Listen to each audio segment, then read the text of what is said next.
يبدو أن عدوى فبركة الكاميرا الخفية قد وصل مداها إلى أقوى وأشهر كاميرا خافية في العالم العربي، رامز تحت الأرض، والتي يقدمها رامز جلال، حيث كشفت صور تم تداولها رواد مواقع التواصل الاجتماعي. كان ضيفها الفنان اللبناني وائل كفوري مراحل لتحول لون سرواله من اللون الأزرق إلى الأسود بسبب سقوطه في الرمال المتحركة، في دليل يؤكد على فبركة هذا العمل والذي رصدت له الإمكانيات الكبيرة.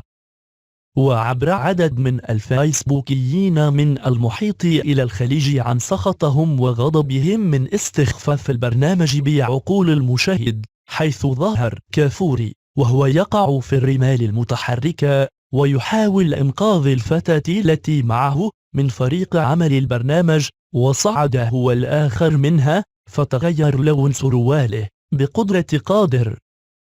حر بالذكر أن رواد مواقع التواصل الاجتماعي كانوا تداولوا صورا لتغير لون سروال وائل كفوري خلال حلقة رامز تحت الأرض من الأزرق للأسود، مشيرين إلى أن ذلك دليلا على فبركة المقالب من خلال الاتفاق مع النجوم الذين حلوا ضيوفا على البرنامج.